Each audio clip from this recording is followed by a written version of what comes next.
In Search Of has investigated the mystery of many ancient monuments, the pyramids, Stonehenge, and Easter Island. A solution to these puzzles may be concealed in Florida's Coral Castle. This monumental structure was created by one man with his bare hands in the 20th century. What strange forces created this castle of secrets?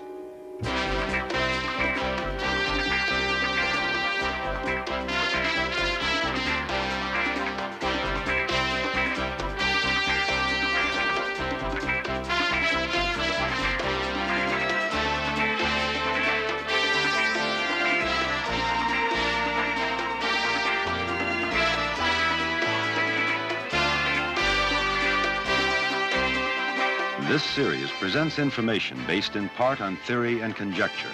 The producer's purpose is to suggest some possible explanations, but not necessarily the only ones, to the mysteries we will examine.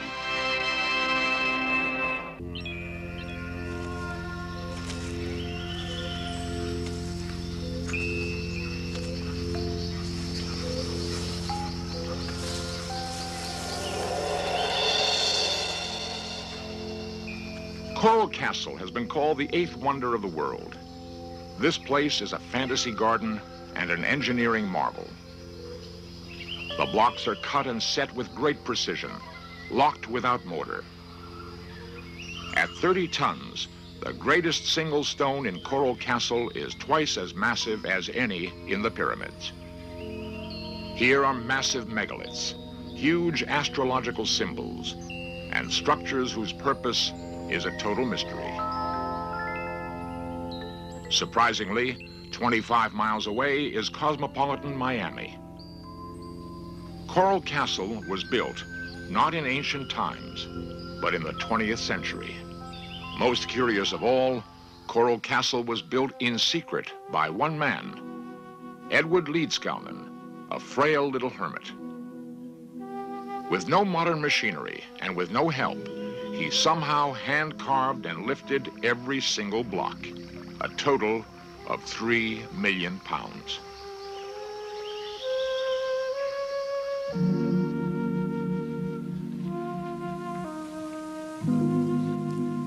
With all our modern technology, we might be able to duplicate the pyramids. But how could we ever do it with our bare hands?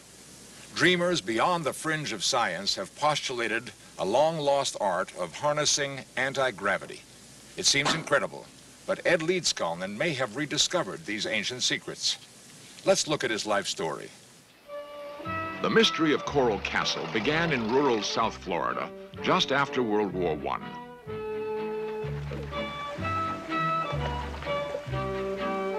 Settlers and land speculators began to move down from the East Coast, displacing the indigenous Seminole Indians.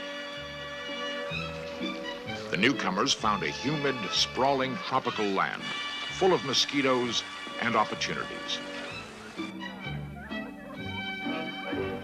The great Florida land boom was on. In 1919, as recreated here, a real estate man named Moser was scouting land along back roads near the Everglades. He spotted a stranger.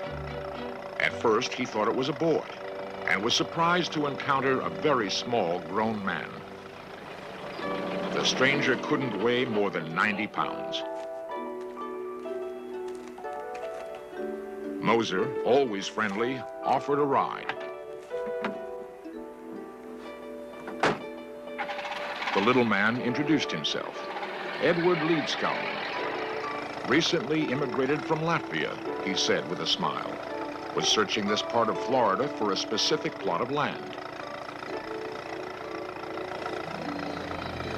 Moser realized the little man had advanced tuberculosis.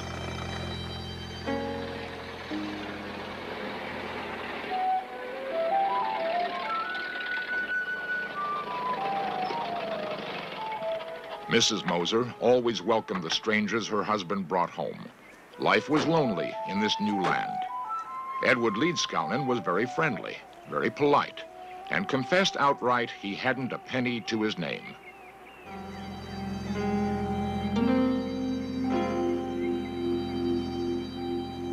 The Mosers selflessly took young Ed into their home and nursed him back to health.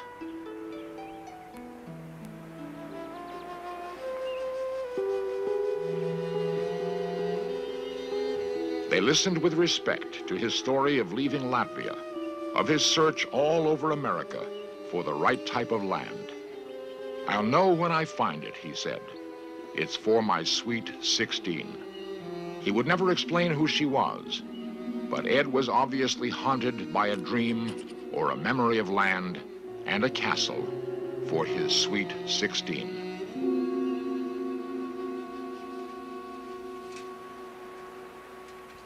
As soon as he regained his health, Ed continued searching the backcountry. Crazy Ed and his rusty bike became the butt of many local jokes. Neighbors, watching him prod the ground, began rumors that he was hunting for buried treasure.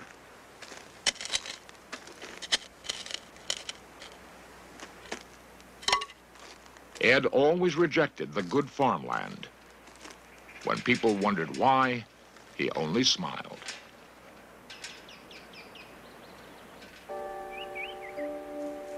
Finally, he excitedly brought Moser to a remote plot. Moser was astounded, for Ed had unerringly located the worst acre in the state. It was all bedrock, right up to the surface. You couldn't plow it, you couldn't farm it. Moser gladly gave a small section to his friend.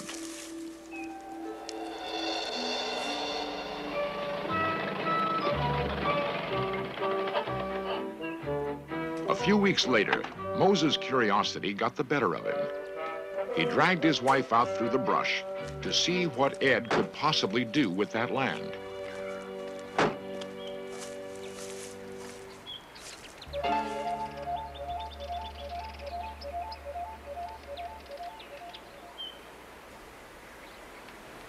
They couldn't believe their eyes. Ed had somehow cut a 10-ton block of solid coral right out of the bedrock and hoisted it into the air. As they nervously approached his flimsy tripod and the block which could crush them in an instant, they realized there was something more than craziness in Ed. How did he do it? Ed smiled and said, "It's not difficult, really. The secret is in knowing how." Why did he do it? He smiled again. "Someday, my sweet 16 will come."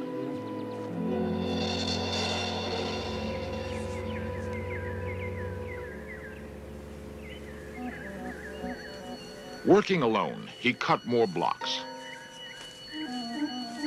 All the locals had to visit and gape at this accomplishment.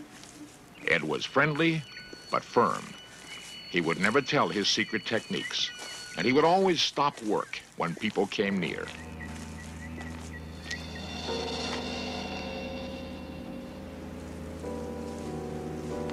Trying to catch him at work, the neighbors took to spying.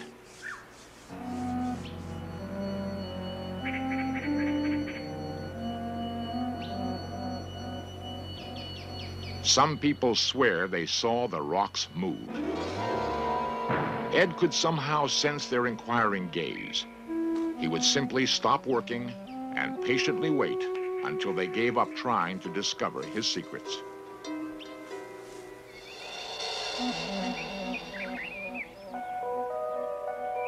"60 years later, the completed coral castle still embodies a number of unsolved mysteries. Frances Wilson. This block weighs 9 tons. It's just one piece of rock. See what you can do with one hand?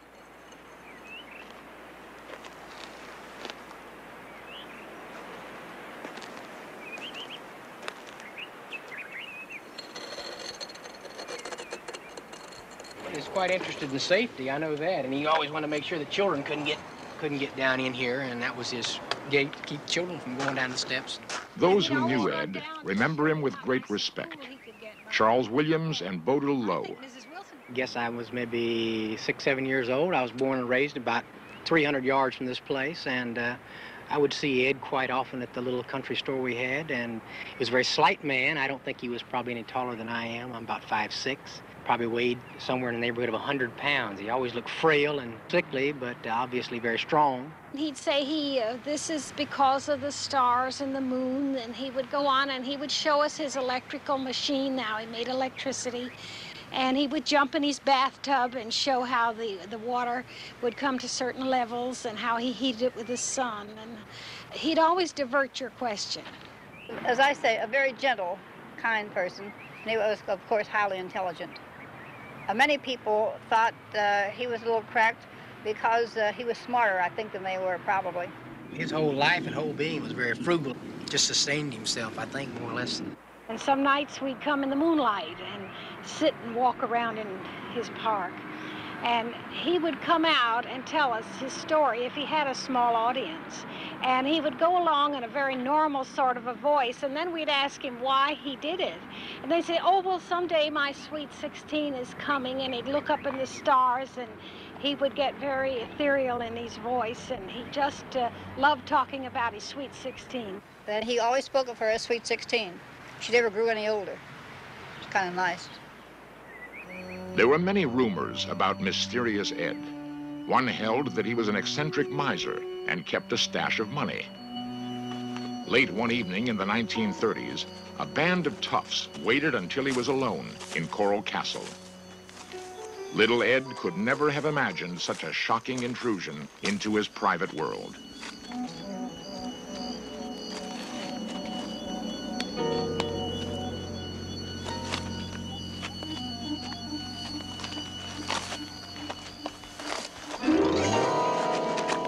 The attack prompted the most extraordinary feat of his life.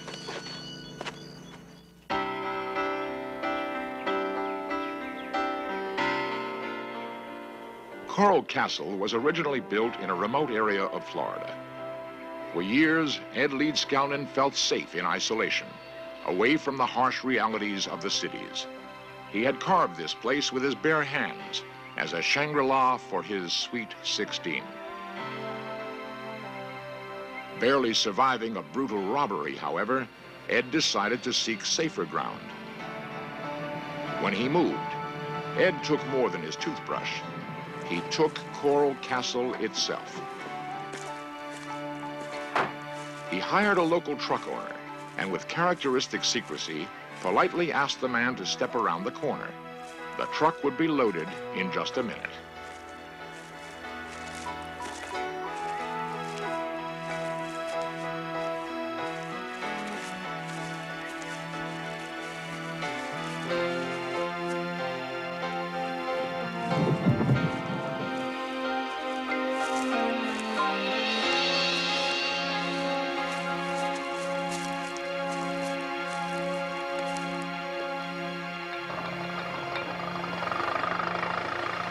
Piece by piece, Ed moved all 3 million pounds of rock 10 miles to its present location near Homestead, Florida. As usual, no one ever managed to see how he lifted the giant rocks, which weighed up to 30 tons apiece. How did he do it? There are many theories. 60 million years ago, this was all of South Florida. Thousands of miles of living coral reef. The rock which he used, fossil coral, may have internal forces which only Ed understood. A huge brain coral seems almost conscious, perhaps contemplating ancient secrets. Living coral constructs its own undersea castles. Forces deep in the earth fuse dead coral into oolite, a dense, strong organic rock. And most of South Florida has little topsoil over this bedrock. We asked the men at a rock quarry to try an experiment, to cut and lift a giant block of oolite. With diamond-tipped power saws, the cutting alone took several hours. The only way to break the block free, brute force.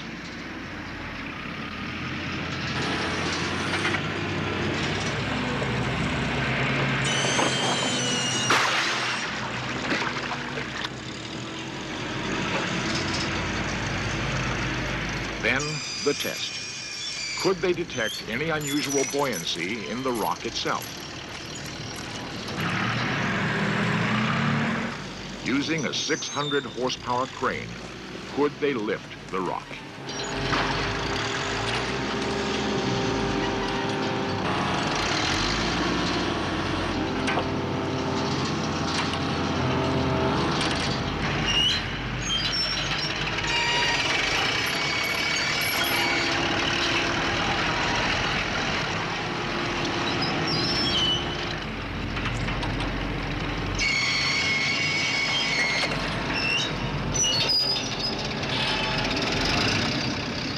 After the crane almost tipped over, they managed to drag the block a few yards. What modern equipment would it take to duplicate Coral Castle? It couldn't be done. Charles Valois comments. Not with a modern equipment. I wouldn't cut more than 4 foot long and 32 inches wide and 7 or 8 foot long. That's the most I'll cut. And you see the struggle I have getting it out with that machine. This is the only known photo of Ed apparently working. Although he seems to be breaking the block free with wedges, a close look reveals that the block is already cut free, with a cable underneath. Engineers have been puzzled by this photo. Bruce Cathy has extensively studied and written on Earth forces. He believes that a harmonic grid inside the Earth's surface can create actual anti-gravity at certain nodes on the grid, and that Coral Castle was built on a position of harmonic resonance.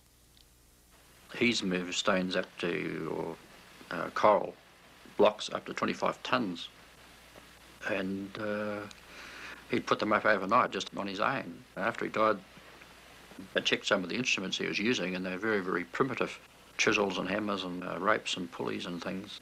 Nobody can understand even today now how he done this. I found when I applied the harmonic mathematical basis to his position on the Earth's surface geometrically, that the same harmonic values popped up on the area where he was. He always said that he had the secrets of anti-gravity and magnetic fields, and he also said that he knew how they built the pyramids. So it appears if he was telling the truth that it looks like he did have these secrets.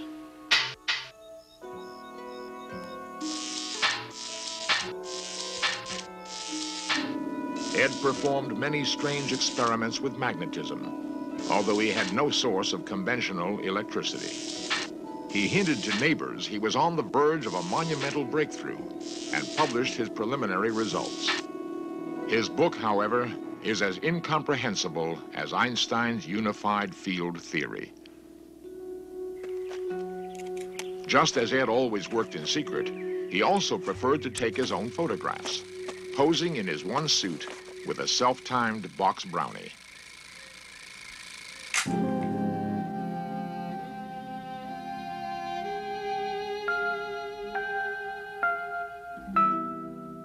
These films are not the best quality, but they are the only known movies of Ed Leedskalnin. They were discovered in 1980 in the back of a closet.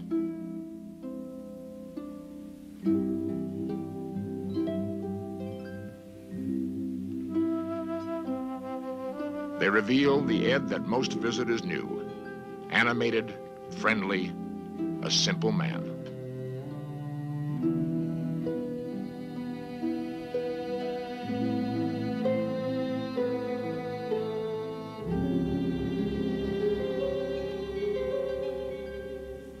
With this same simplicity, Ed awoke one morning in December of 1951. He put on his one suit, hopped a bus, and checked into Miami's county hospital. The doctors were appalled to find him near death from malnutrition. For a while, he rallied under their care, and then died quietly in his sleep.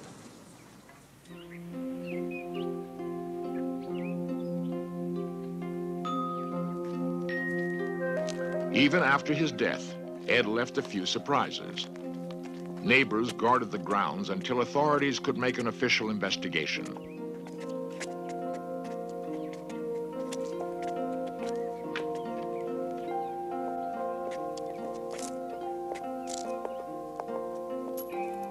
They found his living quarters as Spartan and as ingenious as the rest of Coral Castle.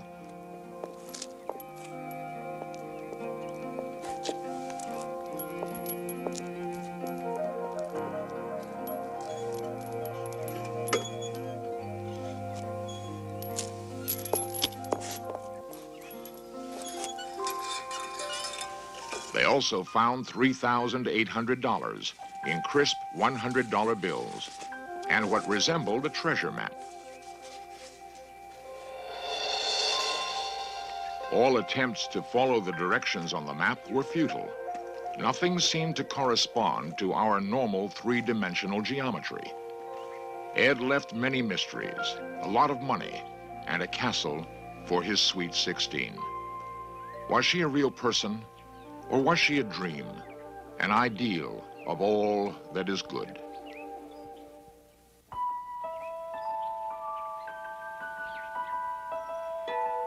Children love to visit Coral Castle. They instinctively respond to the childlike sense of play which is so magnificently sculpted here.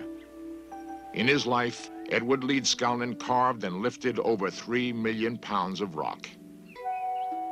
Yet there is one small stone weighing 50 pounds, which he never managed to lift. Ironically, on both sides of his simple grave in Miami are the graves of 2 little children. We think he would have felt at home.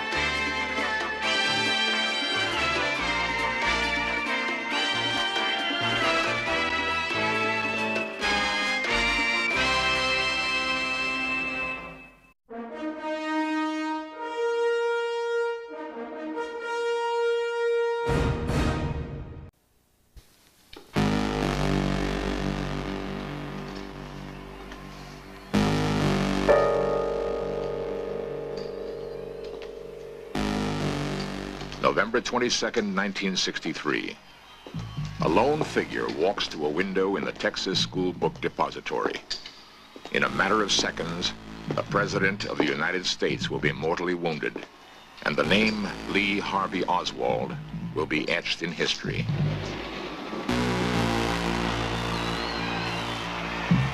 But did Oswald really kill President Kennedy? New evidence points to the possibility that he did not.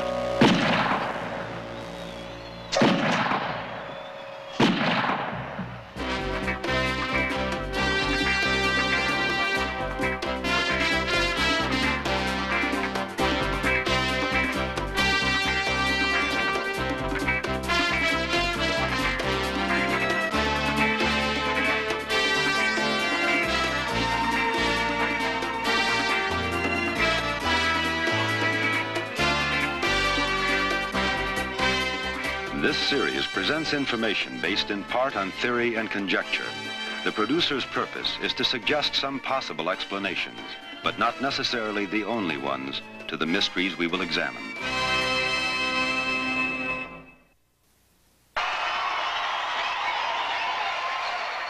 During the Cold War era of the early 1960s, President John F. Kennedy is to become the most admired leader of the free world.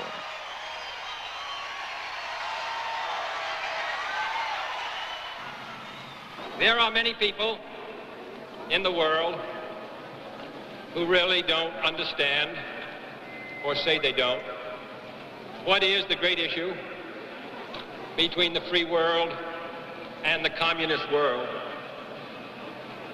Let them come to Berlin. His attraction is magnetic. Seldom has one man unified the people of so many democratic nations. In October 1962, President Kennedy learns of the buildup of Soviet missiles in Cuba and orders a blockade of Cuban harbors. It results in one of the most humiliating political defeats in Russian history. Little more than a year later, the leader of the Western world is assassinated. There are some who blame the Soviets, but nothing can be proved.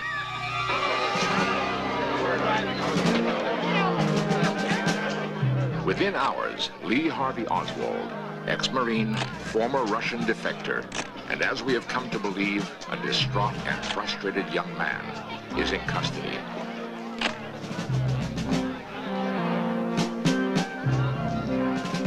Before Oswald can tell his full story, he is murdered in front of millions of television viewers.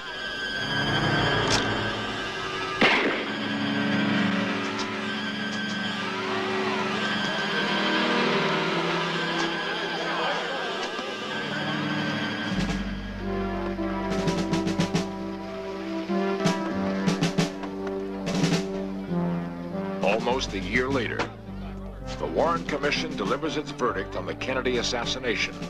Lee Harvey Oswald acted alone. He was not a part of a conspiracy.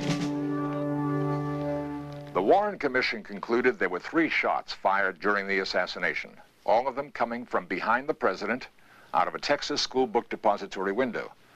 But many witnesses to the assassination claimed that at least 1 shot came from the grassy knoll situated to the right and front of the president's car.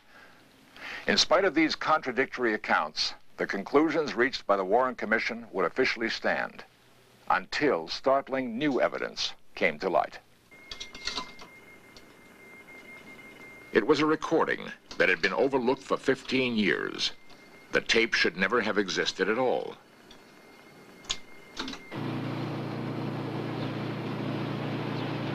At the time of the assassination, the microphone on a police motorcycle was jammed in the on position, transmitting sound to police headquarters, where it was routinely recorded. When the shots were fired in Dallas, the microphone picked up those sounds.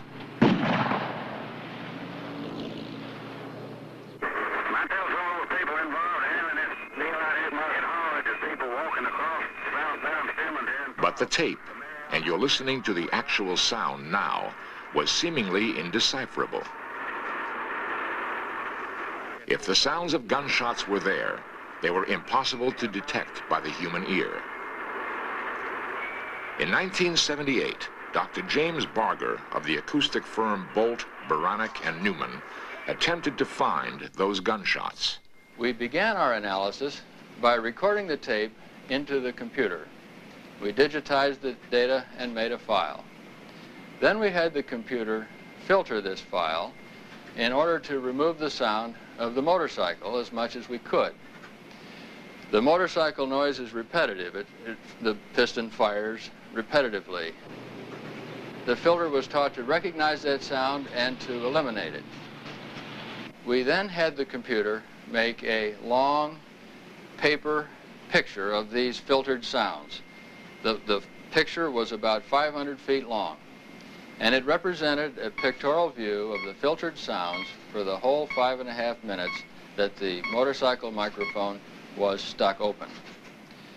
We examined that entire 500 feet of acoustical waveform to see if there were any waveforms that looked like they might represent gunfire. In fact, we did find in 6 places where sound bursts indicated the possibility of gunfire on the Dallas police tape. At this time, we realized we needed a more careful, a more stringent analysis technique, one that would definitely determine whether these impulsive sounds were gunfire or whether they were extraneous noise.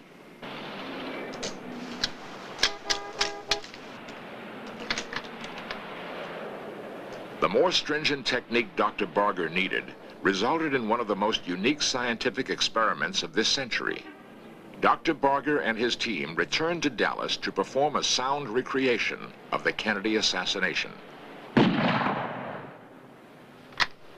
Shots were recorded at various places at the assassination site for later comparison with the motorcycle tape. At the end of our analysis, we were able to conclude that there had been at least 4 shots fired during the assassination. 3 of these had been fired from the Texas School Book Depository and 1 from the grassy knoll. The Texas School Book Depository is located next to the grassy knoll, along the parkway the president's motorcade had traveled.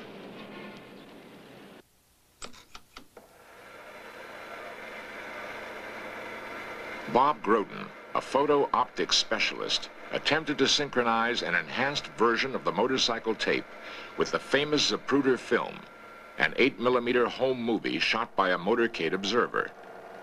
This synchronization, shown now for the first time on nationwide television, reveals with shocking clarity that at least 2 gunmen had to have been involved, one firing from behind the president, the other from the right front.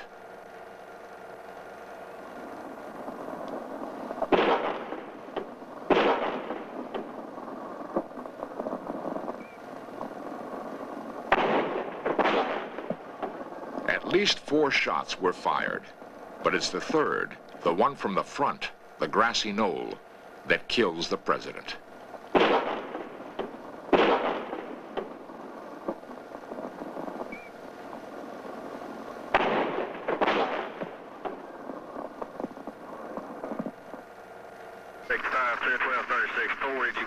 The motorcycle tape and Dr. Barger's testimony eventually led to United States government acknowledgement that the assassination of John F. Kennedy was the probable result of a conspiracy. Where did that conspiracy originate? Less than 2 months after the assassination, Yuri Ivanovich Nosenko, a high-level Russian KGB agent, defected to the United States. As recreated here for In Search Of, Nosenko told American CIA officers that as part of his duties, he had personally supervised the KGB file on Lee Harvey Oswald while Oswald lived in Russia. Nosenko assured the Americans that Oswald had no relations with Soviet intelligence and acted without Soviet knowledge in the assassination of President Kennedy. Many of the CIA officers found serious discrepancies in Nosenko's story and suspected that Nosenko was sent here by the KGB to mislead the Americans about Oswald's Soviet connections.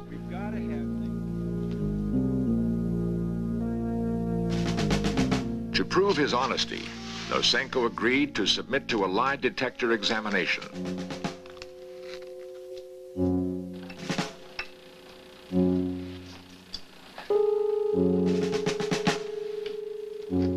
The key questions: did Nosenko supervise the KGB file on Lee Harvey Oswald? Yes.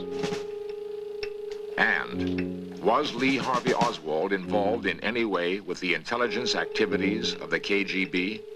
No. How many times? According to the results of the polygraph test, Yuri Ivanovich Nosenko was a liar.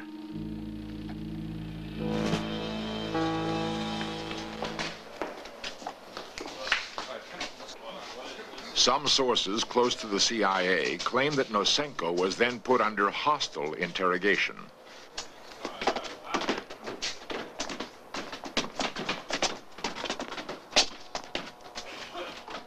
Isn't that right, Jody? Treated more like a captured spy than a defector, Nosenko was put through grueling, unrelenting, and abusive interrogation. As flawed as Nosenko's story was, he refused to break, clinging instead to absurd and indefensible explanations. Though Nosenko did not break, the CIA officers were certain that when the Warren Commission questioned Nosenko, it too would find his story unbelievable. But the Warren Commission never questioned Nosenko. One man who thinks he knows why is Edward Epstein, noted authority on the Warren Commission. Epstein believes that the commission was misinformed by the FBI. The last thing J. Edgar Hoover wanted was to open up the investigation into Lee Harvey Oswald's connections with the Soviet Union. And if the Warren Commission began to question Lysenko, it would lead exactly in that direction. Remember, the FBI is in charge of internal security in the United States. Here was Lee Harvey Oswald, who came over from Russia, a defector who had given out the secrets of state to the Russians. Well, the FBI should have been keeping a closer eye on him. If suddenly it turned out through the questioning of Lysenko that Oswald was a Soviet agent, then the FBI would be held responsible for why weren't they keeping Oswald under surveillance. And that's the reason that J. Edgar Hoover did not want to open up the questioning into Lysenko and did not want to get into the area of Oswald's connections with the Soviet Union. If Lysenko was part of a Russian plot, did it include the assassination of President Kennedy?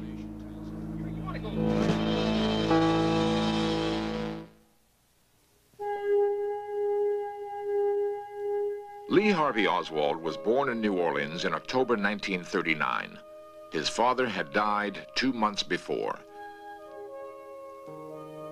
His childhood was marked by instability, moving with his mother from house to house, city to city.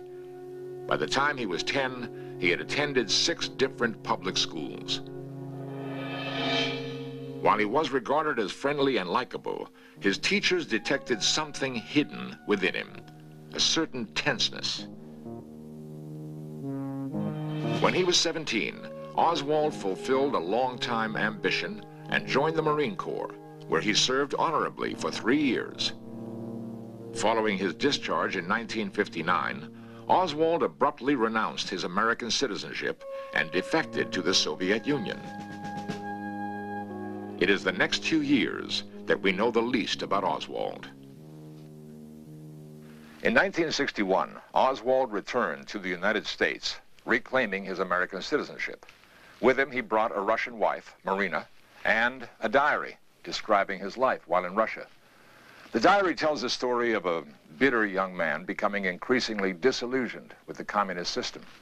However, the diary also contains some puzzling discrepancies. Could it be a fake? Another attempt by the Russians to mislead us? To find out, we went to the National Archives in Washington, D.C. to interview internationally known handwriting analyst Tia Stein-Lewinson. Mrs. Lewinson had spent more than 4 months working on the Oswald diary, putting it through microscopic scrutiny before she arrived at her evaluation. This is not a spontaneous writing. It is written very slowly and deliberately.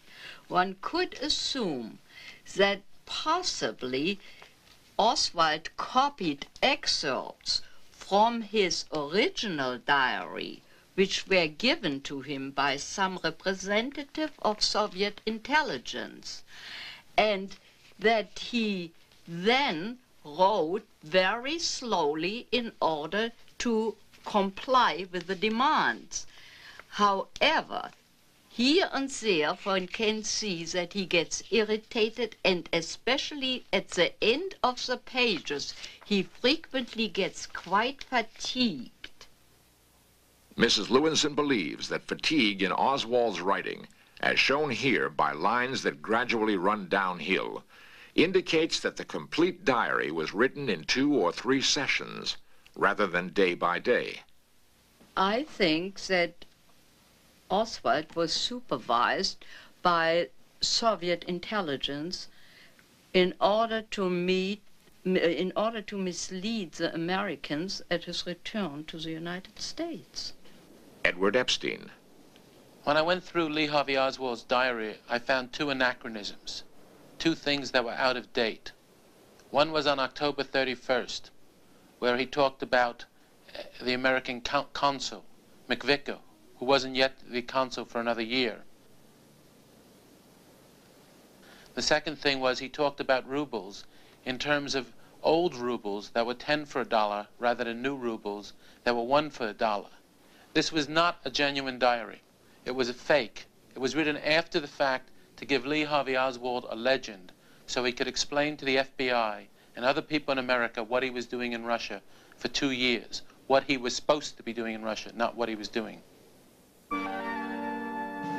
If Oswald's diary is, in fact, a fake, and if Nosenko only defected to mislead the Americans, it leads one to ask, what were the Russians trying to hide? What happened to Oswald during his stay in the Soviet Union that the Russians don't want us to know about? Could there have been a plot so bizarre no one would have dared thought it possible?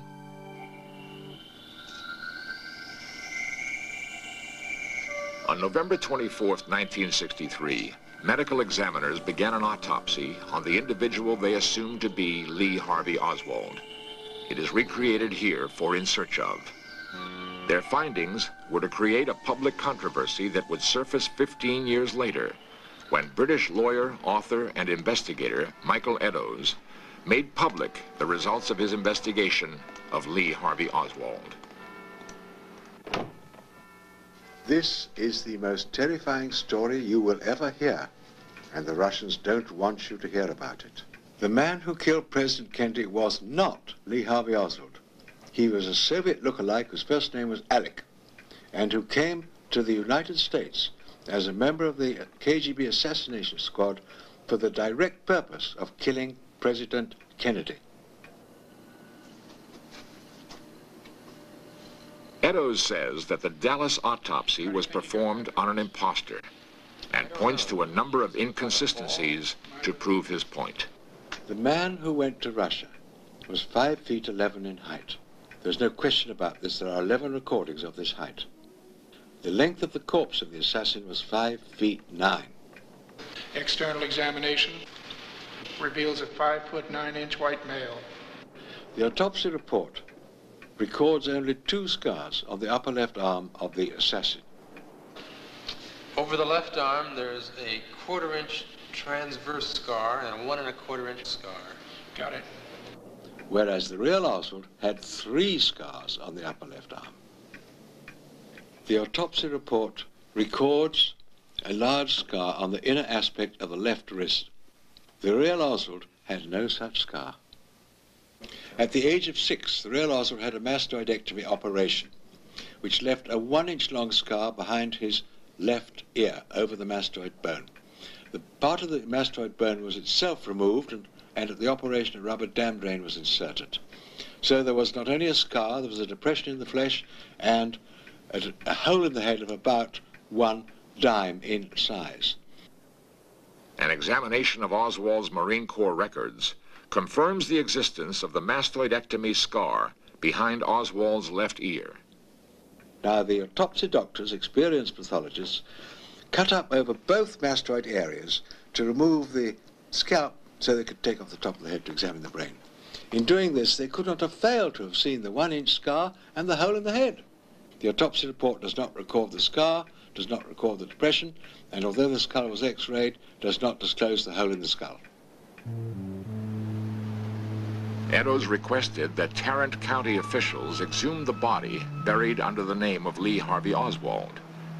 His request was rejected, and Eddowes has since taken legal action in state court. Could there have been 2 Oswalds? Eddowes claims the picture on the right is the second Oswald, the Russian impersonator. Imposter or not, the bigger mystery remains. Who fired the shot from the grassy knoll?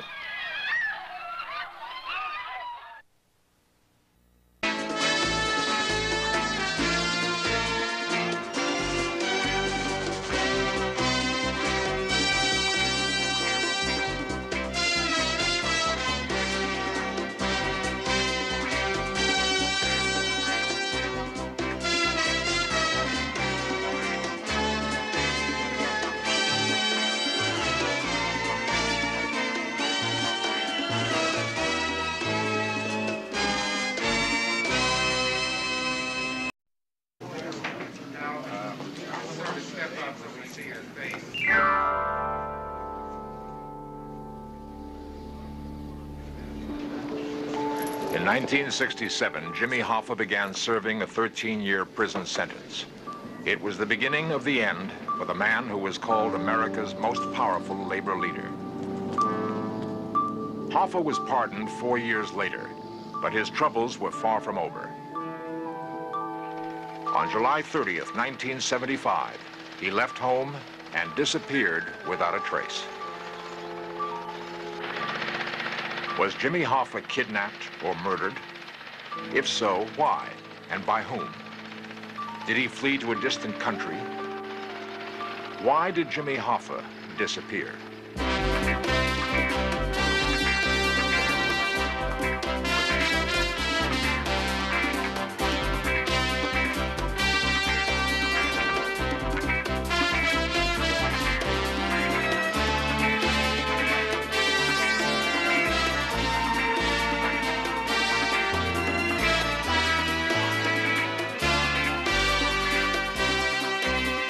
This series presents information based in part on theory and conjecture. The producer's purpose is to suggest some possible explanations, but not necessarily the only ones, to the mysteries we will examine. Be firm, but return to work and wait for the government of the United States to be able to make the decision. Don't take the law in your own hands or you're going to hurt me. Don't do it, please. As president of the Teamsters Union, Jimmy Hoffa commanded a workforce larger than the United States Army. Hoffa was a leader gifted with great charisma, one of America's working class heroes. One day in 1975, Hoffa went to a meeting at a suburban Detroit restaurant. He has not been seen since. My father, James R. Hoffa, has been missing for some 32 hours. He left for an appointment at Max's Red Fox restaurant at approximately 1:30 p.m. Wednesday, July 30, 1975. He called home at approximately 2:15 p.m. We have not heard from him since. Down in this lot here. Acting on anonymous tips, local authorities searched the Detroit suburbs for a body.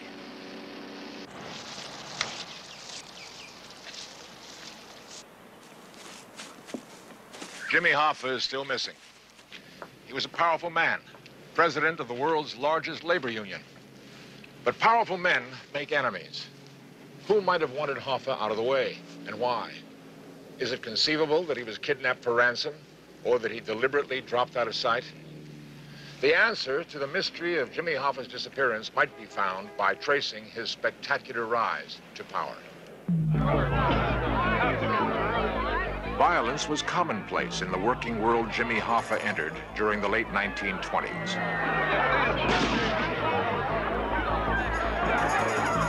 Police and strikebreakers battled fiercely with union workers as the labor movement gained momentum.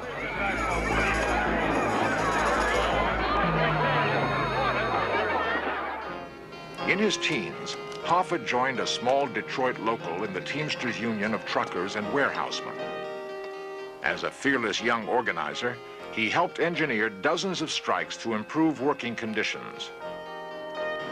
Truckers began hauling more and more of the nation's freight as our highway system expanded.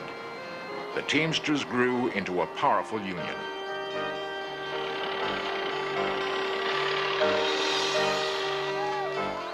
Hoffa moved quickly up the union executive ladder. By the age of 33, he headed Local 299 in Detroit. 11 years later, in 1957, Hoffa ran for international president of the Teamsters.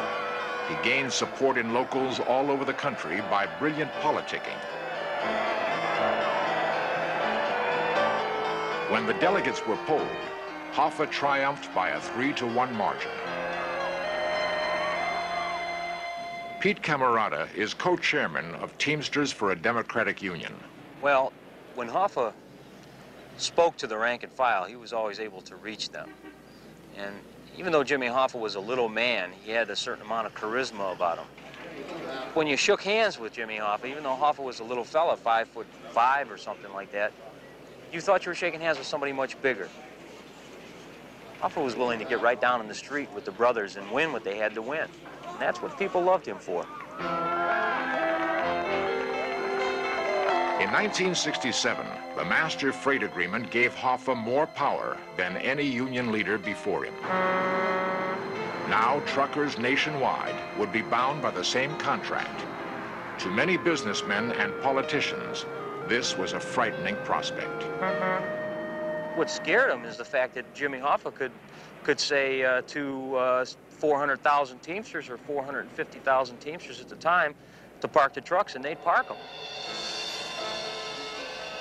If Teamster truckers carried most of America's food, fuel, and clothing to the marketplace, is it possible that Jimmy Hoffa had too much power? Pulitzer Prize-winning journalist Clark Mullenhoff. Jimmy Hoffa had more uncontrolled power than any other person in the United States, including the president. He was not accountable to anyone. He controlled employers, he controlled politicians through his gifts of union funds and cash, or through his use of anti-labor charges against the political figures. He controlled everything that moved on a truck. Hoffa never used his power to shut down the nation's commerce. Publicly, he played the part of a labor statesman. We're asking for language dealing with safety of equipment. We're asking for wage increase. People who knew Hoffa said that privately, he was a hot-tempered and ruthless man. Well, from the first time I met Jimmy Hoffa throughout his whole life, he was a totally confident, cocky, banty rooster type of individual. He could be most ingratiating and pleasant, even boyish. Pays to have friends. But he could turn around and snap his fingers and become a tyrant if he were crossed in any respect. To the rank and file, Hoffa was a powerful boss who won good contracts. Enemies, however, claimed he made deals with employers outside Detroit, allowing them to pay his Teamsters a substandard wage. Hoffa centralized Teamster power and took control of the huge Central States Pension Fund. He lent millions to build gambling casinos. An estimated $170 million of Teamster pension funds went into Las Vegas. There are also charges that Hoffa had ties to organized crime. From at least the mid-1940s, Jimmy Hoffa was dealing with organized crime figures in all parts of the country. He was using them to enforce his dictates on local labor leaders who were honest. He was also using them as a network for his own advancement and his own power. He put them in power in various unions from one end of the country to the other. The best answer in regards to hoodlums and what have you is the fact that every strike we have with employers who really want to fight, they revert to hiring hoodlums. And unless we know who our enemy is, unless we're in a position to do something about it, you'll lose your strike. But who controlled whom? What was the real relationship between Hoffa and men like New Jersey's Tony Provenzano? You've got people in Detroit, at least 15 who have police records. You've got Joey Glimko in Chicago. I say you're not tough enough to get rid of these people then. Well, I don't propose to You haven't moved tough. against any of them. I don't propose to act tough. I will follow the Constitution of the International Union.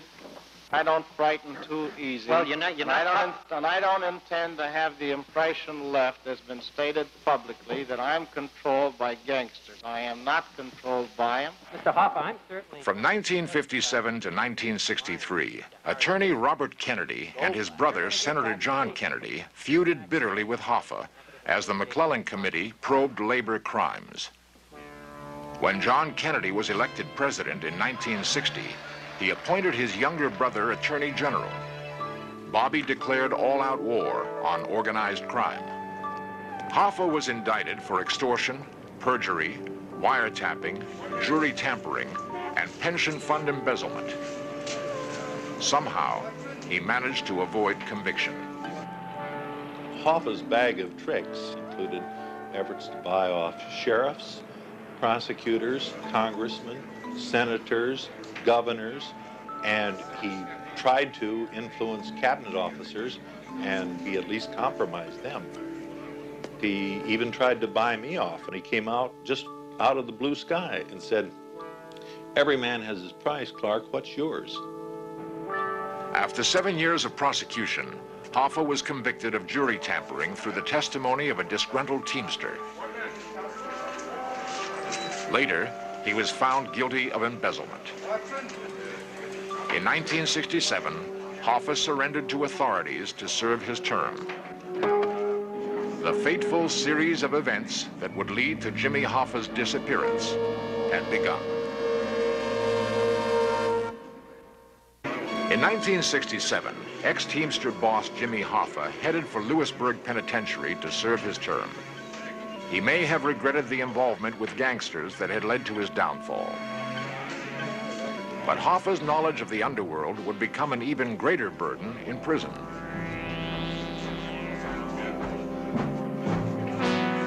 For nearly 4 years, Jimmy Hoffa brooded in his cell as his power slipped away. Meanwhile, Hoffa's trusted aide, Frank Fitzsimmons, began his takeover of the Teamsters Union. I wish to announce that I am a candidate for General President of the International Brotherhood of Teamsters and will run for that office at the International Union Convention, which begins July the 5th in Miami Beach, Florida. Eligible for parole in 2 years, Hoffa resigned his union office so that Fitzsimmons could run. It was a decision he would later regret. Once elected, Fitzsimmons solidified his position by making friends in the White House. He personally appealed to Richard Nixon to pardon Jimmy Hoffa. Hello, honey. How are you? No, I believe it. Unknown to Hoffa, Nixon added conditions to his pardon, banning him from union activity. Hoffa would say later that had he known about the restrictions, he would have refused to sign the pardon papers. In semi-retirement, Jimmy Hoffa found himself trapped in another kind of prison. To Hoffa, freedom, even life itself, meant a return to Union power.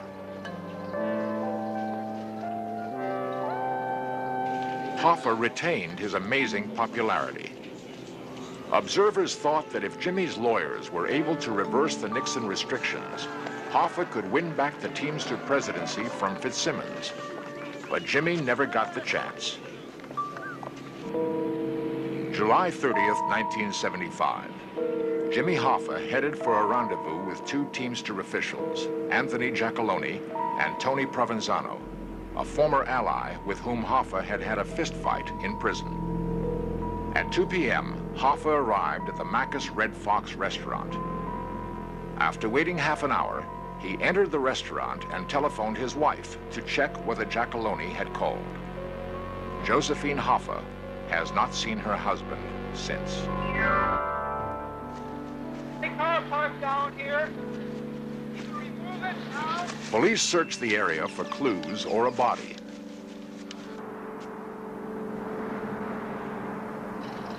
But industrial Detroit provides countless places to dispose of a corpse. There has been nothing, no calls or notes. As a police official, what do you think happened?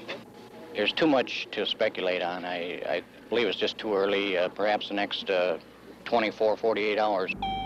Could someone have snatched Hoffa from the restaurant in broad daylight? Charlie Schatz was an old friend. Jim would have never walked into a trap. It's been tried before. This has been somebody that's been very close to Jim that he trusted.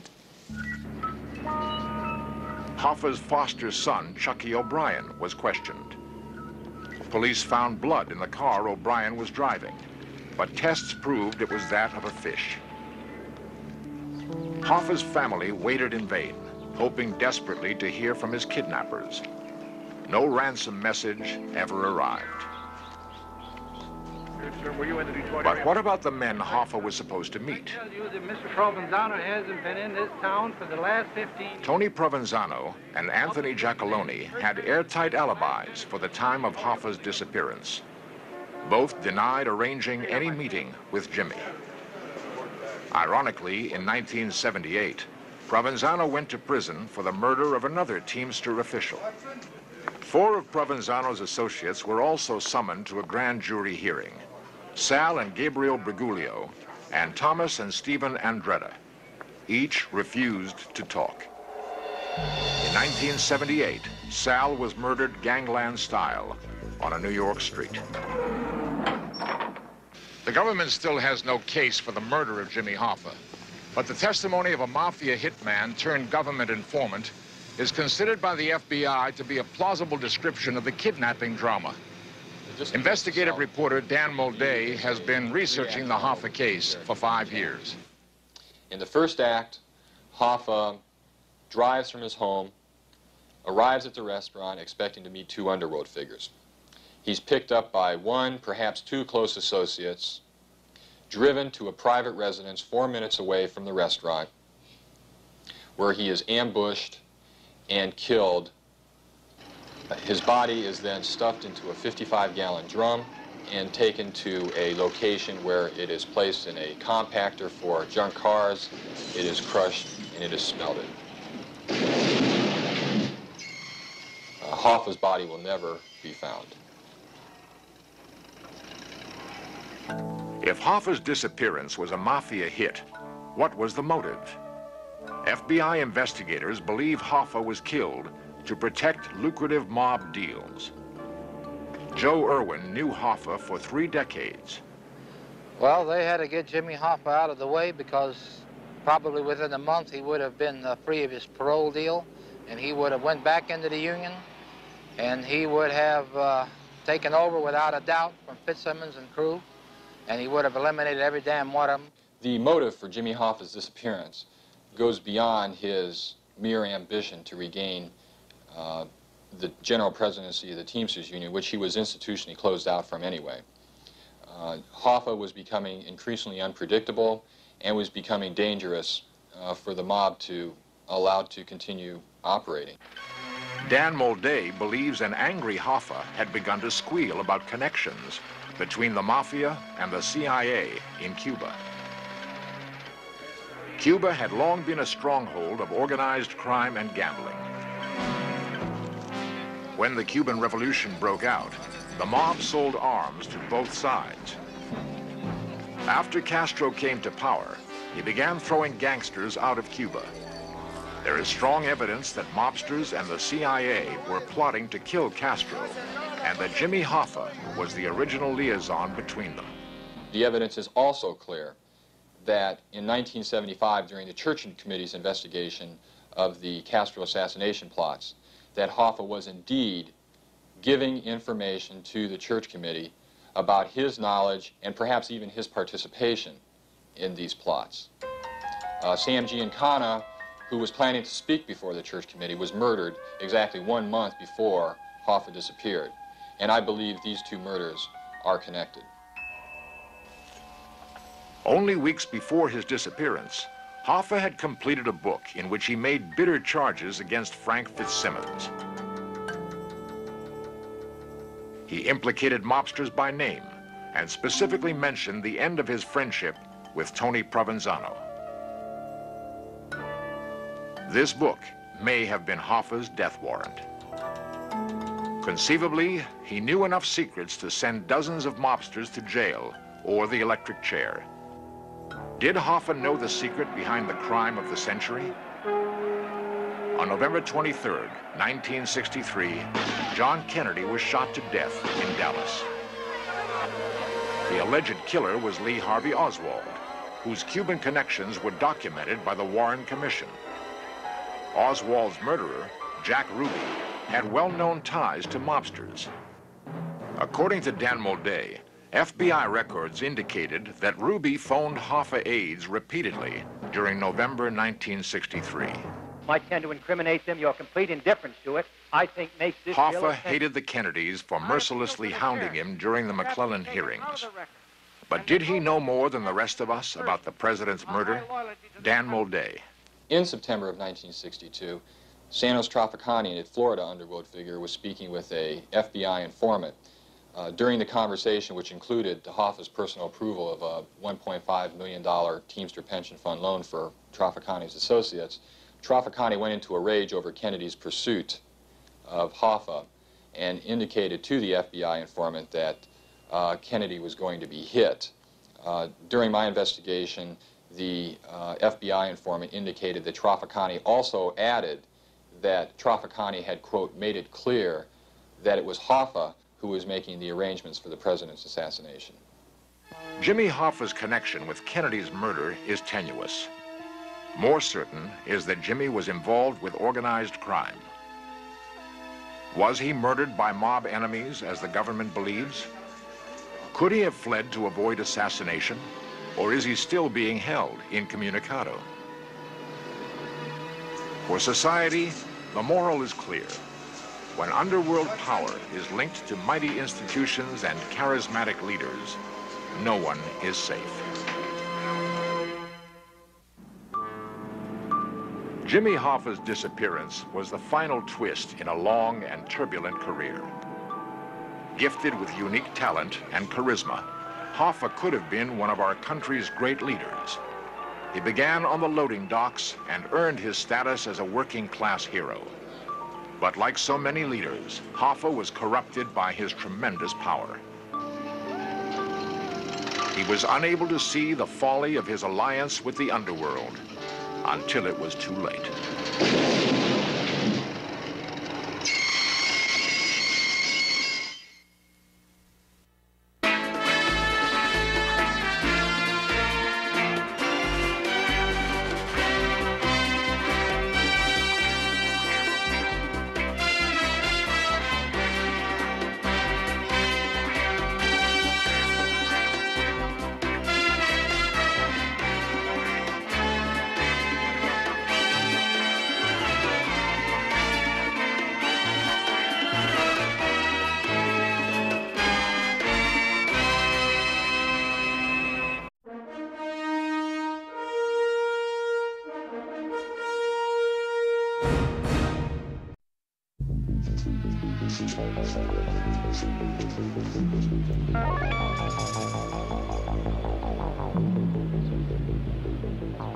January 1974.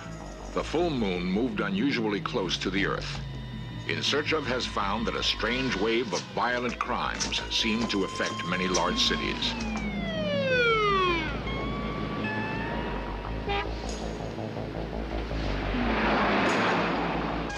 Moon madness has long been a persistent myth, which scientists are now investigating with computer technology. Can the full moon drive men mad?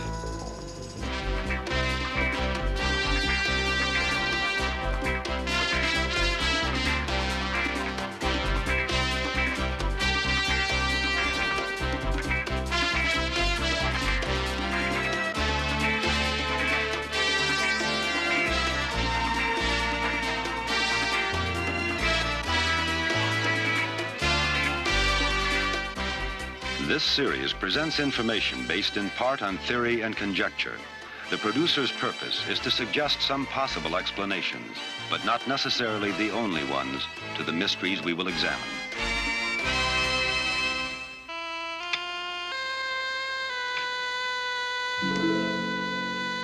We have always feared the night and strange creatures that prowl by the light of the moon.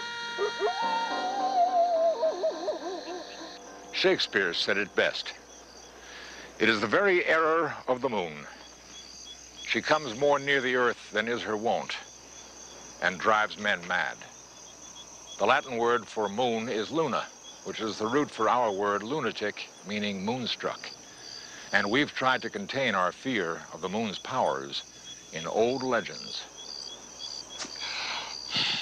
Many of these myths tell of the moon changing men into animals. One story in particular seems to haunt the collective unconscious of all humanity. The story is so persistent, it must resonate with our basic biological drives. Found all over Europe, Asia, and among many American Indian tribes, the tale is best told in an old German nursery rhyme. My child, take heed, be pure at heart, and say your prayers by night, or you may become a cursed wolf when the moon is full and bright.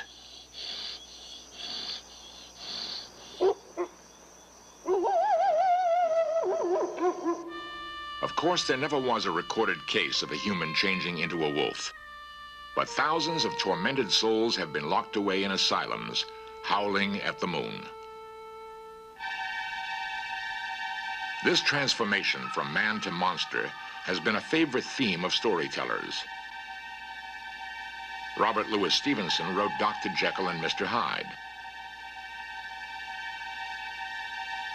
In the classic film, John Barrymore was praised for his spare use of makeup and strong acting.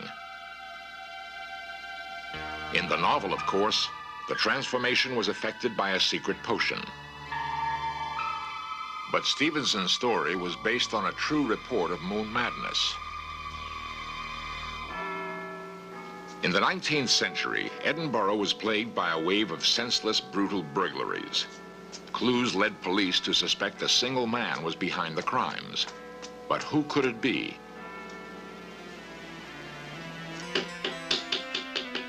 The last person to suspect was William Brodie, a deacon of the Cabinet Makers Guild, a church elder, and stalwart community leader.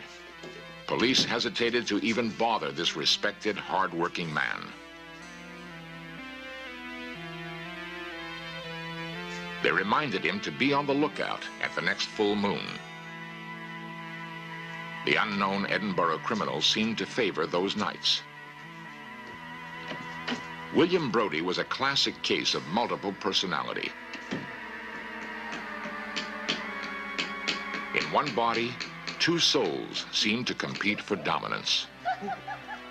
The decent, hard-working artisan could normally maintain control, except at nights of the full moon.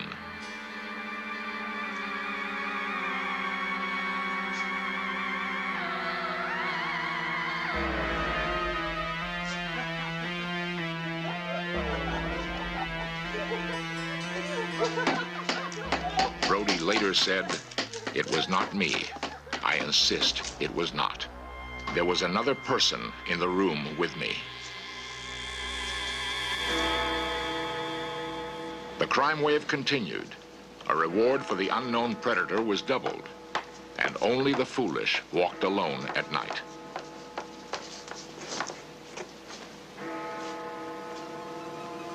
Finally, acting on an anonymous tip, police staked out Brodie's shop.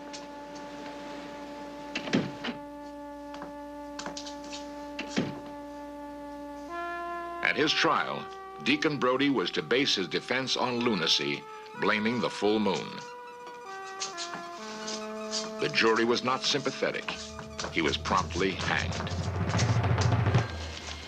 Miami psychiatrist Arnold Lieber is author of the book The Lunar Effect. His investigations into moon madness have stirred an ongoing scientific controversy. As a medical student, when I was doing my rotation on the psychiatric wards at the University of Miami Medical School, I noticed a rather interesting situation. I walked into the nursing station and said, "Hey, look what's going on out there. The natives are really restless tonight. What's happening?" The nurses and attendants laughed and jokingly told me, "Well, it's time of full moon. They always go crazy when it's like this." It was at that point that I decided, hey, we ought to take a look at this. Maybe there's something to it, and maybe there's not. If there isn't anything to it, why don't we design a study that will prove that it's malarkey? If there is something to it, then we may be able to make a valuable contribution to preventive psychiatry and criminology. So I set out to design such a study. The Dade County Medical Examiner's Office was Dr. Lieber's prime source of data. There, tens of thousands of murders had been meticulously cataloged and cross-referenced. What we did was to examine the murders in Dade County, Florida over a 15-year period in relation to the moon phase cycle. This study was the first time that adequate computer methodology using data samples over a long period of time and from different geographical areas were used in order to obtain our results. The strength of the peaks in our data were quite a surprise to us. What we found was a highly statistically significant increased frequency of murders, both at the full of the moon and the new of the moon in Dade County over a 15-year period. Miami was the first of several cities Dr. Lieber investigated. In each, he found evidence that violence waxed and waned with the moon. These peaks of violence at the full moon and again at new moon correspond to the times of highest tide. Could it be that some human beings go insane at high tide? Although everyone's affected by cosmic forces or geophysical forces to some extent, some people are in fact more susceptible to the triggering effects of these geophysical stresses than other people. I'm talking about emotionally unstable people, people in precarious balance with reality anyhow. These are people who are tiptoeing on the edge of reality, borderline personalities, manic depressives, borderline schizophrenics, emotionally unstable individuals. These people seem to be uniquely susceptible to the triggering effects of geophysical or cosmic stresses. Anything may be enough to push them off.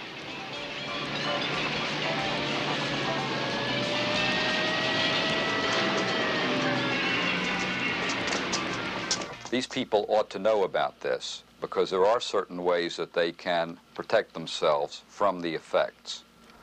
For example, if someone knows that they are uniquely triggered by the phases of the moon or by some sunspot activity, they may want to stay out of crowded places. They may want to avoid the bars. They may want to lock up their weapons at home.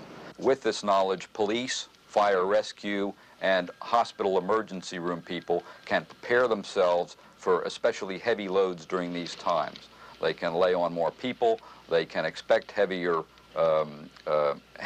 patient loads, and they can be prepared and therefore be in a position to protect life and limb.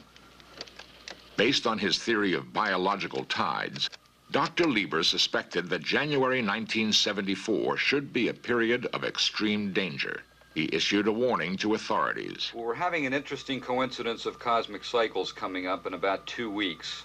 There's going to be a full moon, a lunar perigee, and an eclipse. And this would be one of the times that we would predict an increase in the murder frequency and also in the qualitative nature, the bizarre type of sex-related murders that we've been having in the other 2 times that we pegged this. The first week in January, arson went on the upswing. Several cities reported a strange wave of fires and accidents.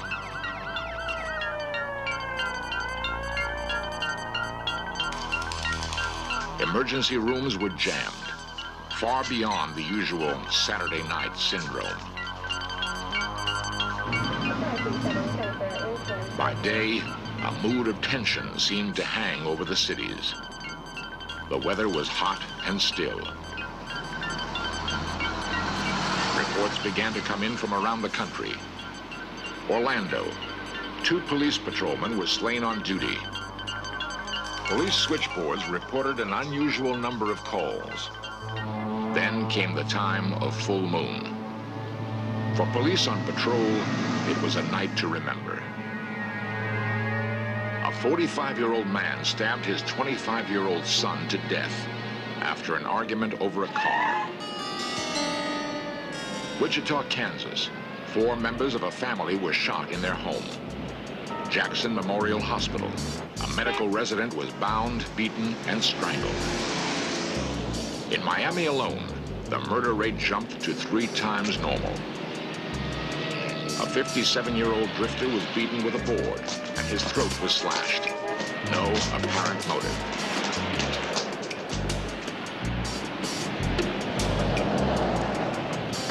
For 3 weeks, violent outbreaks continued across the nation.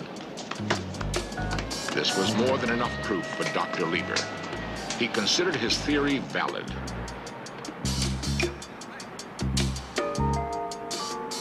Certain extreme tides occur once every 2,000 years. The next is due in December 1990. Is there any defense against the madness that may strike again?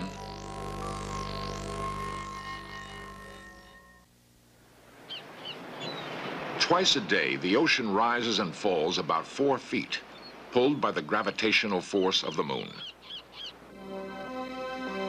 Many scientists think that life began down in the depths of the sea. Ancestors of these creatures were lured to the shore and stranded there at low tide. Most died. A handful evolved into amphibians, into animals, ultimately into us.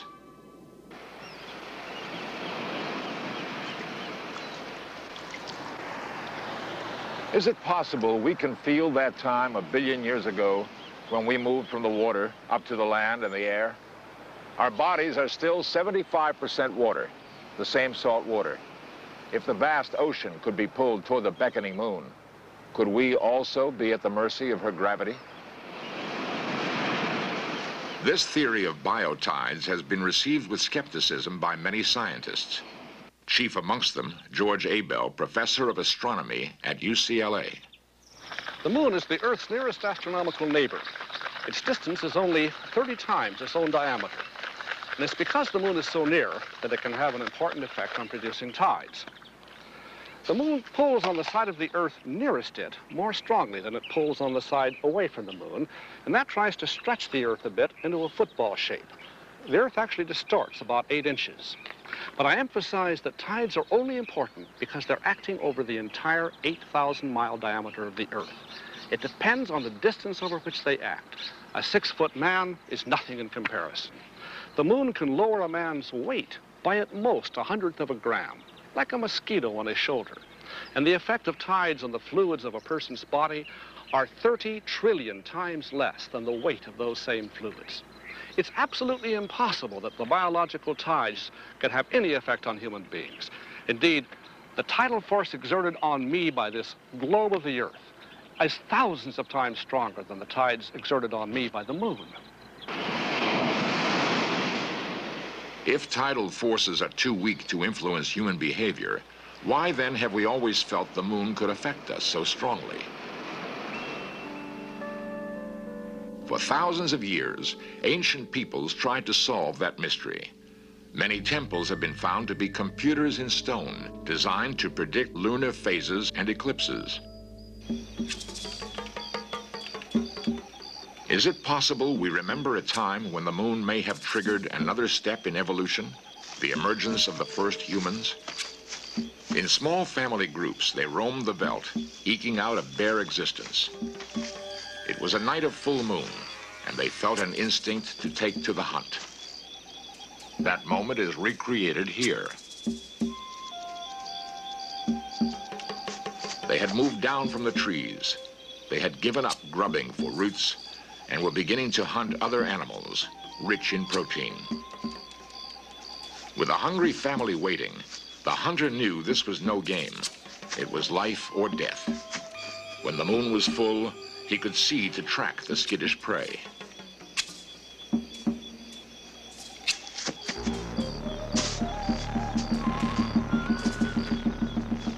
In a way, at a crucial time in our past, we did turn into wolves. The women who waited found that they too seemed linked to the moon. While the men hunted, they closely watched the night sky to time their own fertility. They seemed to become fertile every 29 days, with the full moon. Legends grew that women were made pregnant not by men, but by the moon. In modern obstetrics wards, an old belief is shared by many women, the belief that more babies are born at full moon. Nurse Sherry Shaw. It's an old wives' tale, and we definitely go along and tell the patients that it's an old wives' tale only. But we really see a big influence when the moon is full. Patients just seem to come in. And it's not only here, it's seen in a lot of wards. Every place that I've worked, it's been the way it is. But it's been handed down through the years because my great-grandmother was a midwife. And the story has perpetuated through our family, clear back from her. I have been hearing for years that all kinds of strange things happen at full moon. And one of the things that's supposed to happen, according to legend, is that more babies are born at full moon. Well, this seemed a surprising thing to me, so a colleague of mine, a man at the medical center at UCLA Hospital, Dr. Bennett Greenspan, and I collaborated on the study of some 12,000 live births at the UCLA Hospital over a 51 lunar month period. Now, it would have been very exciting if we'd found some positive effect, but we found absolutely nothing. No effect whatsoever, absolutely random during the lunar cycle. Well, I must say this was quite a surprise to the nurses, because the nurses were all certain we were going to find a very strong positive correlation. I think what happens is that if there's a busy night and the nurses look outside and notice a bright moon, and the moon is bright roughly a third of the time, then they say, aha, full moon, that's why we have all this activity. But if there's not a bright moon, they forget it. It may be a bit like dreams that come true. If a dream does come true, you remember it. But the vast majority of times where it doesn't, you tend to forget. What then of the flurries of violence and insanity reported at full moon, correlated by statistical studies? Among scientists, widely varying claims have been made. In any data sample, there are always random fluctuations. For example, if you study homicides against the lunar cycle, you're going to get peaks at certain dates, always. And sometimes they may just happen to occur near full or new moon. But that doesn't mean anything. One has to replicate such a result by many repeated experiments. In the case of Lieber's experiments, he found peaks in one case at full and new moon, or near new moon, but he found slightly different peaks in a different sample and a larger peak at third quarter than at new moon. And other people who have tried to replicate his observations find it impossible to do so. Alex Pokorny at Baylor College, Texas, for example, has studied over 7,000 homicides and murders and suicides and finds no correlation whatsoever with phase of the moon or with even the distance of the moon. We examined aggravated assaults, suicides, fatal traffic accidents, and psychiatric emergency room visits over long periods of time in Dade County. Each of these data samples likewise showed a distinct and statistically significant lunar periodicity. These results have been confirmed and extended by 16 other independent investigators since the appearance of our original paper in the American Journal of Psychiatry in 1972. You know, I could predict that, say, 2 weeks from Tuesday, that all kinds of terrible things would happen. And I dare say that we could search through newspapers from around the world and easily confirm it. Obviously, this subject is highly controversial, and in effect, we're dealing with a scientific hot potato. In this century, we began to dream of actually visiting the moon. A humorous film from 1902 by George Méliès, based on the novel by Jules Verne, shows a spaceship shot from a giant cannon.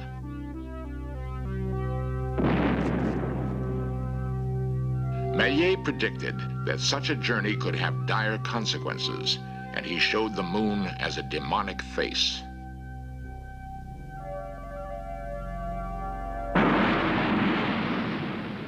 Méliès's vision came true in 1968 when we visited our closest neighbor in space. For one brief moment, we learned to fly through the heavens like angels, leaving behind on Earth our violence, our irrational impulses, leaving behind stubborn territorial instincts we inherited from the apes.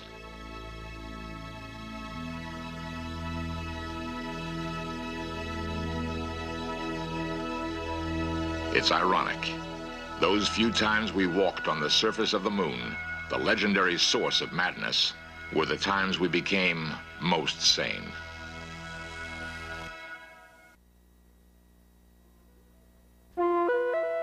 The Greeks and Romans worshipped Diana as the goddess of the moon. Beautiful, silvery, chaste Diana was the huntress. In the legends, however, Diana could change into Hecate, the goddess of witches, of evil, insanity, and terror. We've always feared that dark side of the moon. Perhaps we feel that we are really looking into the dark side of ourselves.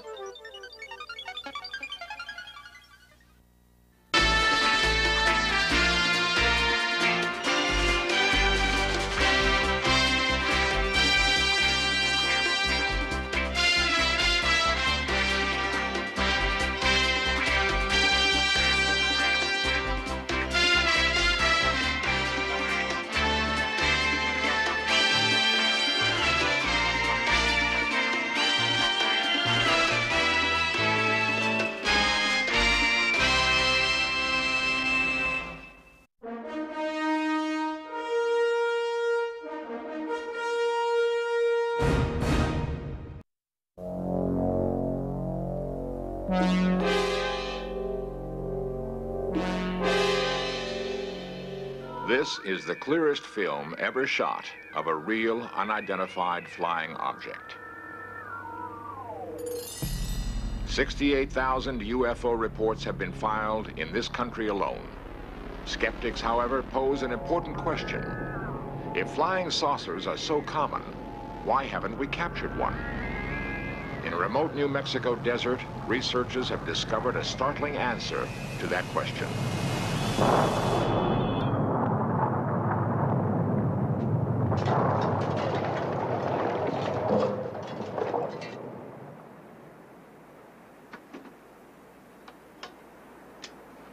A persistent rumor holds that the United States government has recovered and is concealing fragments of alien spacecraft. Fragments and more.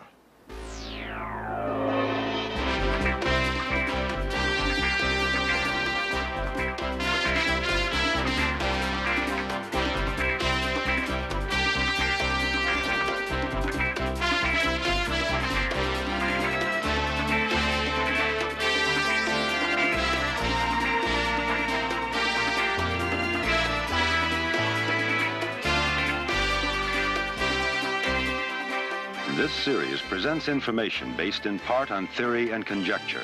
The producer's purpose is to suggest some possible explanations, but not necessarily the only ones, to the mysteries we will examine.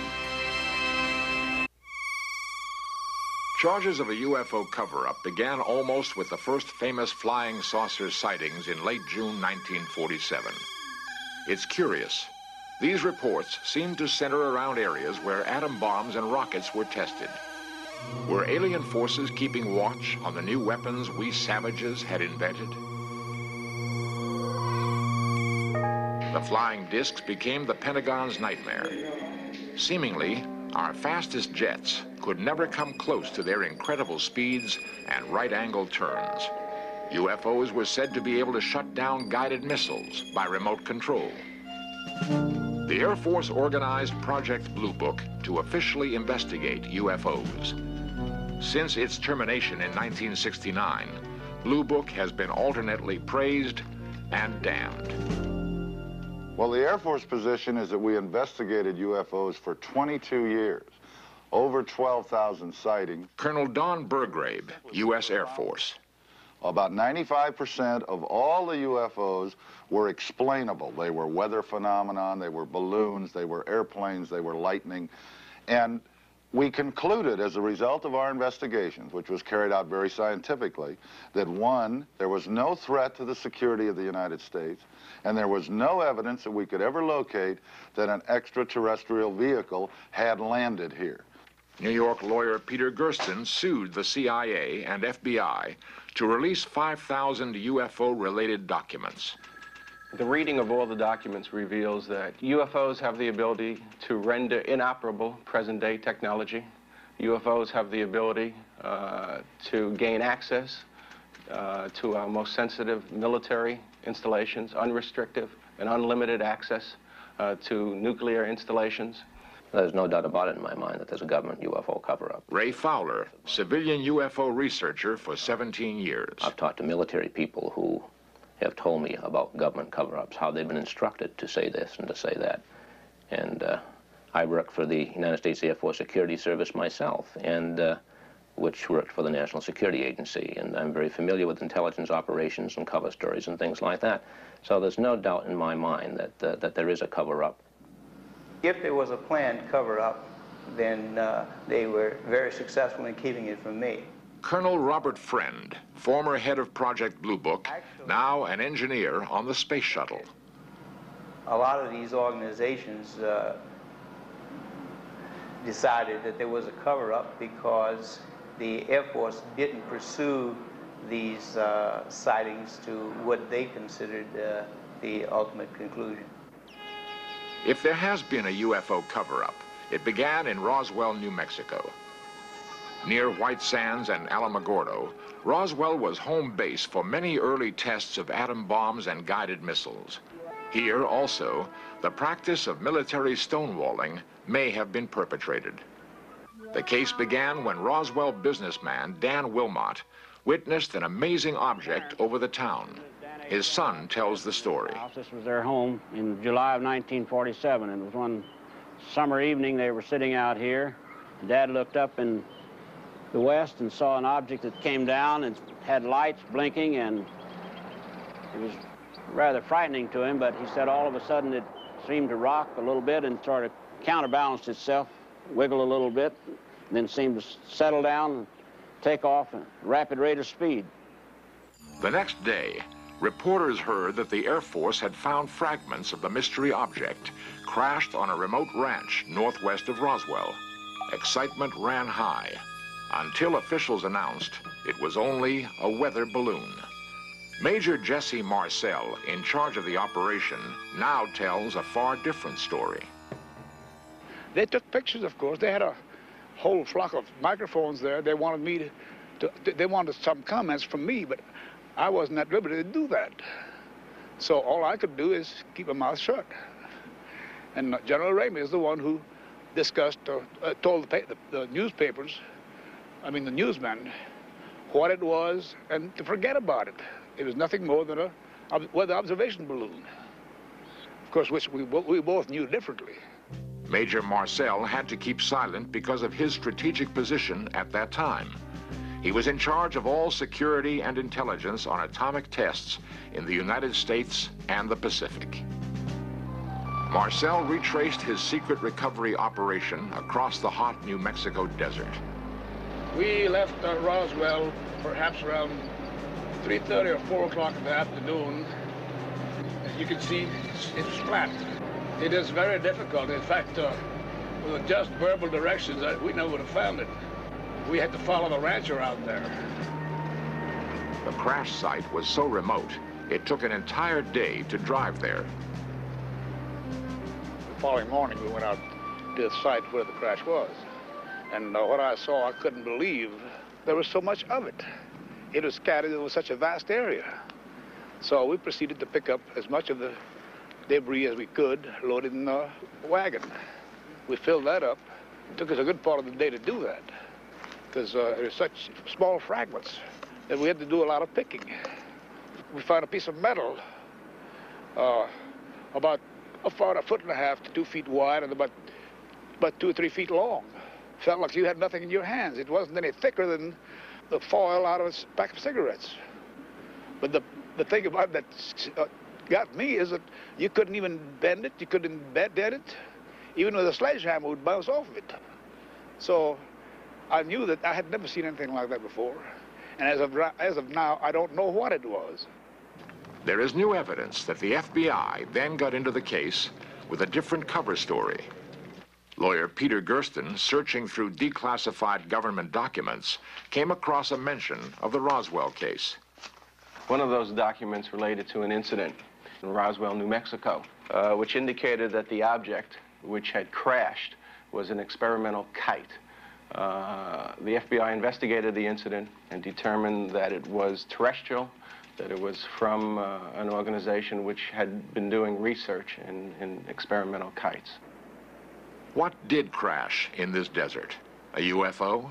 A weather balloon? A radar-reflecting kite?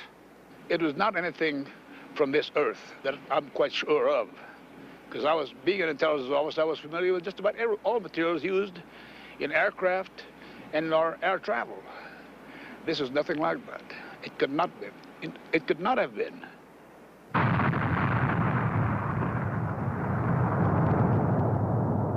To develop the first atomic bomb, the Manhattan Project was our first totally secret military operation. Secrecy has continued to this day as an instrument of foreign policy. Official fabrications have become a vital link in security. We never admitted such a spy plane as our U-2 existed, until the Russians managed to shoot one from their skies. We managed to capture an advanced enemy aircraft. Even fragments can reveal new information.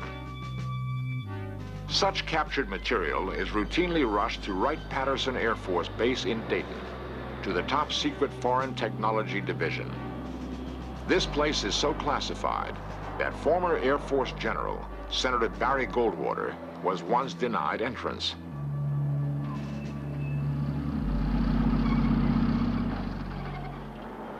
30 years, rumors have spread about Wright-Patterson Air Force Base. According to the stories, the U.S. government is concealing under top security flying saucers from another world and alien bodies cryogenically suspended in huge freezers. Such rumors could be easily dismissed, except that UFO researchers have gathered information leaked from military sources, sources who claim to have seen the craft and the bodies. The stories and rumors all mention a mysterious Hangar 18 as the ultimate repository. In search of cameras were the first allowed to photograph inside this hangar.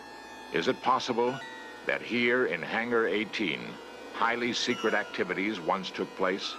What evidence of a cover-up might we hope to find?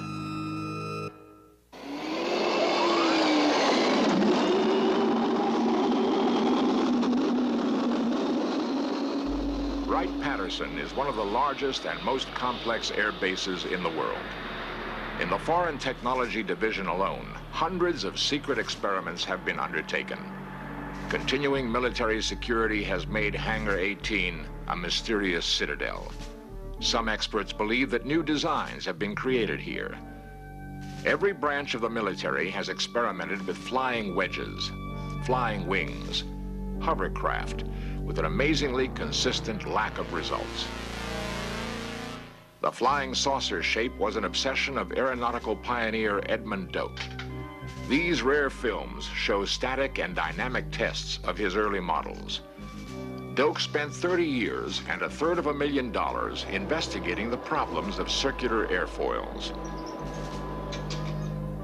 Ironically, just when he seemed on the verge of a breakthrough with his Doak 16 vertical takeoff plane, the Air Force canceled development on his projects. No reason was ever given. NASA tested the H-2F2 lifting body as a prototype for the space shuttle. As with all flying wedges, lack of stability was the single unsolvable problem.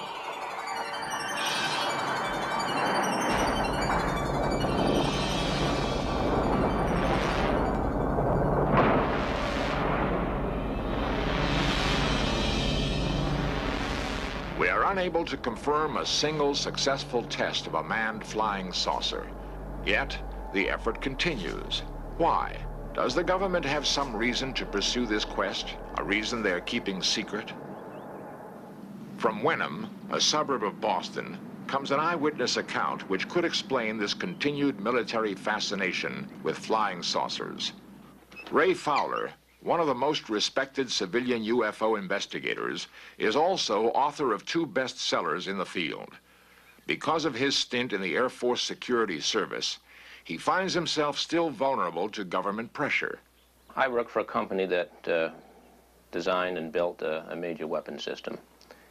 And because of connections within the company, because of connections with Dr. Jalen Hynek, who was an Air Force investigator for many years, I came across information that indicated that this major weapon system, as well as others, had been disrupted by UFOs. And I gave a story to a national newspaper, the Christian Science Monitor, which published this story. Within an hour after this particular paper was out, the Strategic Air Command had called my company. And the following day, the Pentagon called the company and threatened to send a letter of displeasure to the company if something wasn't done about my making these things public. Because of similar pressures in his own work, a friend of Ray's had kept quiet for 27 years with an amazing story. Ray tried to convince the friend to tell his story on In Search Of. I know it's been several days now, and I've been waiting for you to call me on this, but have you come to any conclusions? The man finally agreed, for the first time, to talk, but only under strict conditions. I can assure you that your name will not be used. They made up a name, Fritz, to protect the witness's true identity. And I think the best place to do it probably would be in my planetarium, away from the kids and the telephone and things like that. Waiting for his friend to arrive, Ray nervously fiddled with his telescopes. He remembered his extensive investigations into the man's reliability as a witness. In the case of Fritz, I started in 1973, went all the way back through the various companies he worked for, right back to Wright-Patterson Air Force Base, talked to people he worked with, and they all gave him a very clean bill of health, a reputable man, honest man, not the type that would fabricate a hoax, and a very efficient engineer manager. As the man arrived, Ray recalled the years his friend had wavered about breaking an oath of secrecy. He recalled their long arguments about a greater public good. Would the years of patient persuasion at last pay off? As I understand it, Fritz, you were working for the United States Air Force. The story began late one night in 1953 at Frenchman's Flat, Nevada. The man had been working as a consultant on blast effects of atom bombs when he was suddenly ordered to report for a new mission. What happened after that? We were put on a bus, which the windows were all completely covered with curtains and, in some cases, black paper taped to the windows. And we're driven for 3 or 4 hours, and we're not sure just where we were going. Several of us tried to guess where we might have been. We, at that time, came to the conclusion it was in the area of Kingman, Arizona.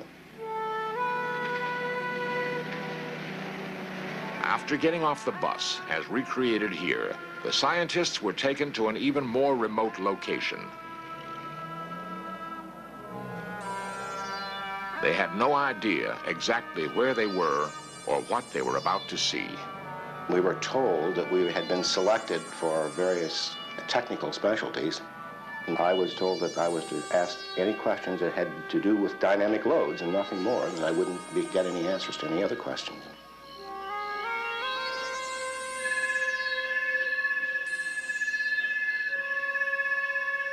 It looked like 2 saucers, I would call it, one on top of the other, inverted, probably 25 to 30 feet in diameter. In terms of something known, what kind of metal would it look like? Well, it would look like a brushed aluminum. I'm sure it probably wasn't that. I say that because I noticed no scratch marks. And anything that would penetrate into the sand 20 inches that way would certainly have some scratch marks. No signs of buckling, fracture, or anything? Not that I could see. I accepted it was probably some United States government vehicle, a highly classified vehicle. In fact, we were told that that's what it was. Interestingly enough, one of the questions I needed to know was what the mass of the vehicle was. Well, I can tell a lot of things from the penetration into the desert sand and so forth, but I needed to know the mass. And they told me that they weren't going to let me know that. They perhaps didn't even know themselves. There was also a tent, which I didn't get to look into, but one fellow whom I did happen to talk with briefly until they told us to stop talking, said that he had seen 2 bodies inside this tent, 2 alien-looking bodies. It was brown, leathery skin, had a silver, like a cap on, without a bill. Like a skull cap? Yes, like a skull cap.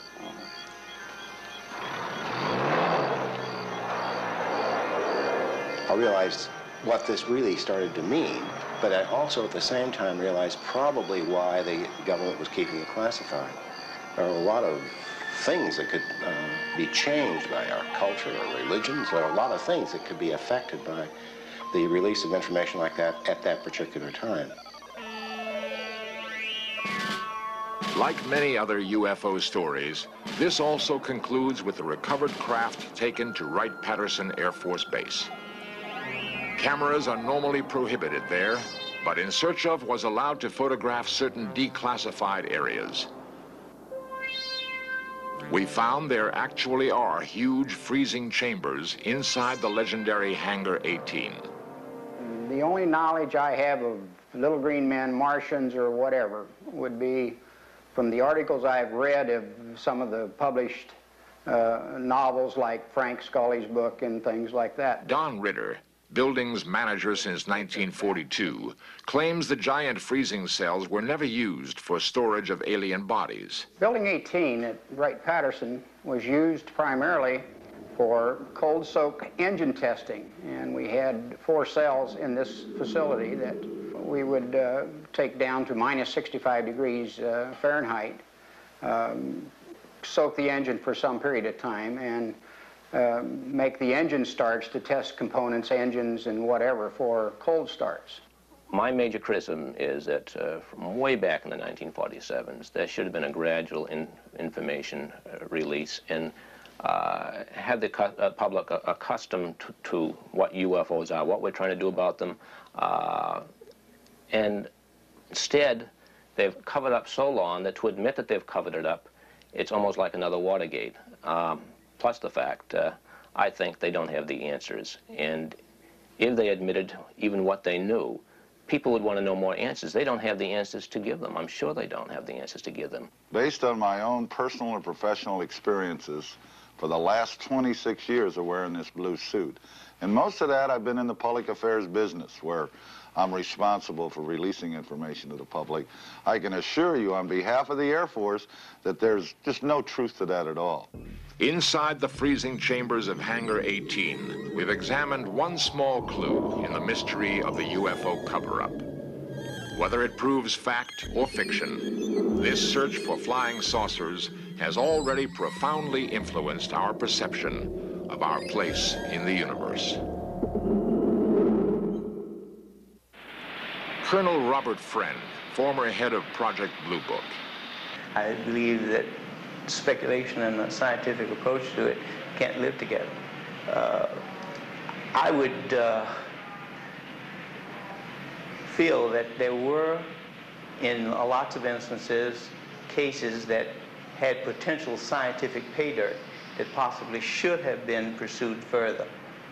And in that regard, yes, I think that some of the cases had a lot of promise. The Roswell case and the strange story of the man known as Fritz are two dramatic examples of close encounters of the fourth kind. Like the 68,000 reports on record of UFO sightings, they exist in a limbo, halfway between science and speculation.